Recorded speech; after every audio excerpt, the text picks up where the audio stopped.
देवियों और सज्जनों, नमस्कार।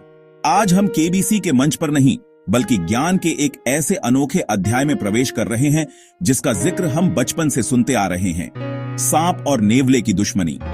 यह एक ऐसी कहानी है जो दादी नानी की कहानियों हमारे कल्चर का हिस्सा बन चुकी है। जब भी इन दो जीवों का नाम एक साथ लिया जाता है, हमारे दिमाग में एक ही तस्वीर उभरती है, एक ऐसी लड़ी ढाई, एक तरफ फुर्तीला नेवला, दूसरी तरफ झरीला नाग। यह दुश्मनी इतनी गहरी मानी जाती है कि लोग कहते हैं यह जन्म जन्म का बैर है।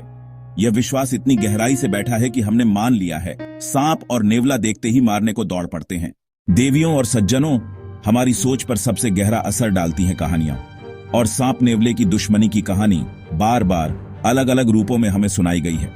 आपको पंचतंत्र की वो कहानी याद होगी। एक दिन नेवला सांप को मारकर बच्चे की जान बचाता है, फिर किसान की पत्नी अनजाने में उसे ही मार देती है। ये कहानियां सिखाती हैं कि नेवला एक रक्षक है। फिर यह दुश्मनी सिनेमा तक पहुंची। बॉलीवुड ने इस कॉन्सेप्ट को अपना लिया। फिल्मों में पिछले जन्म की अधूरी एलईडी ढाई दिखाई गई। टीवी सीरियल्स ने इसको और भी टेढ़ा किया। जादू टोना, पिछले जन्म का बदला, इन सब ने इस दुश्मनी को लार्जर देन लाइफ बनाया। तो देवियों और सज्जनों, अब वक्त है फिल्मी दुनिया से बाहर निकलने का और प्रकृति की सच्चाई को समझने का। सांप और नेवला दोनों ही अपने अपने इकोसिस्टम के महत्वपूर्ण हिस्से हैं। आइए पहले नेवले की बात करते हैं। नेवला एक छोटा मांसाहारी जीव है। वो बेहद फुर्तीला, चुस्त और हिम्मती होता है। उसका शरीर लंबा और पतला होता है, जो उसे आसानी से जमीन के अंदर बिल में घुसने में मदद करता है। नेवले की डाइट बहुत वेरिड होती है। वो सिर्फ सांप नहीं खाता, कीड़े मकोड़े, छिपकलियां, चूहे, फल, अंडे। अगर हम नेवले को एक विलन की तरह न देखें तो वो एक साधारण जीव है जो बस अपना पेट भरने के लिए शिकार करता है। उसका सांप से कोई पर्सनल झगड़ा नहीं है। अब आपके मन में यह सवाल जरूर आ रहा होगा कि अगर यह सिर्फ एक शिकार है तो नेवला इतने जहरीले सांप से कैसे जीत जाता है, खासकर किंग कोबरा जैसे सांप से, जिसका जहर हाथी को भी मार सकता है। तो इसका जवाब, देवियों और सज्जनों, नेवले के शरीर में ही छिपा है। इसके पीछे दो मुख्य कारण हैं। पहला है उसकी फुर्ती, दूसरा है उसके शरीर का अनोखा सुरक्षा कवच। नेवले का सबसे बड़ा हथियार है उसकी स्पीड। वो इतना तेज है कि सांप के हमले से बचने के लिए पलक झपकते ही अपनी जगह बदल लेता है। जब सांप फन उठाकर हमला करता है, नेवला उछलकर पीछे हट जाता है। सांप का जहर, न्यूरोटॉक्सिन, हमारे नर्वस सिस्टम पर हमला करता है, लेकिन नेवले के एसिटिलकोलाइन रिसेप्टर्स थोड़े अलग शेप के होते हैं, इसलिए जहर उन पर चिपक नहीं पाता। पर अगर जहर बहुत ज्यादा हो, नेवला भी बीमार पड़ी दे सकता है या मर सकता है। फिर भी उसकी इम्यूनिटी और फुर्ती मिलकर उसे बेहतरीन शिकारी बना देती है। यह प्रकृति का चमत्कार है, कोई जादू नहीं।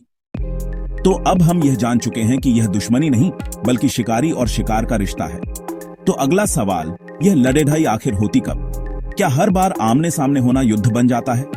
देवियों और सज्जनों, इसका जवाब नहीं। आइए पहला कारण देखते हैं, भोजन। नेवला मांसाहारी है। सांप उसकी डाइट का हिस्सा हो सकता है। जब भूख हो और आसपास आसान शिकार ना हो तो नेवला सांप का शिकार कर सकता है। दूसरा कारण, सेल्फ डिफेंस या अपने बच्चों की रक्षा। अगर नेवले के बच्चे पास हों और सांप आ जाए तो नेवला हमला करेगा। तीसरा कारण, दोनों के पास भागने का रास्ता न होना। इमेजिन एक तंग गली या बंद कमरा।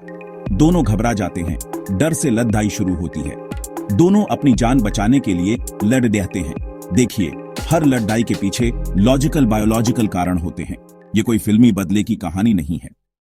देवियों, सज्जनों, अब हम उस पॉइंट पर आ गए हैं जो सबसे ज्यादा हैरान करने वाला है। सच ये है, सांप और नेवला अक्सर एक दूसरे को नजरअंदाज कर देते हैं। हर मुलाकात का अंजाम लड़ी ढाई नहीं होता। अगर परिस्थितियां ठीक हों तो यह दोनों जीव बिना एक दूसरे को छेड़े अपने अपने रास्ते जा सकते हैं, क्योंकि उस वक्त दोनों का मकसद सिर्फ प्यास बुझाना है, लड़े डहाना नहीं। अगर सांप को दूर से ही नेवले की भनक लग जाती है तो वो अपना रास्ता बदल लेगा। दोनों ही जीव जानते हैं कि लड़ाई में रिस्क है, इसलिए अक्सर यह दोनों एक दूसरे को नजरअंदाज करना बेहतर समझते हैं। वाइल्ड लाइफ फोटोग्राफर्स और साइंटिस्ट ने ऐसे कई मौके रिकॉर्ड किए हैं। उनका रिश्ता परिस्थितियों के हिसाब से बदलता रहता है। उनकी दुश्मनी परमानेंट नहीं बल्कि कंडीशनल है। तो देवियों और सज्जनों, इस पूरी चर्चा के बाद हम आखिरी पड़ेधाव पर पहुंच चुके हैं। कंप्यूटर जी, फाइनल आंसर लॉक किया जाए। और फाइनल आंसर है कि यह दुश्मनी जैसा कि हमें बताया गया है वैसी बिल्कुल नहीं है। यह एक मिथ है, एक गलत फहमी है। असलियत इससे कहीं ज्यादा जटिल और दिलचस्प है। यह नफरत की नहीं बल्कि प्रकृति के बैलेंस की कहानी है।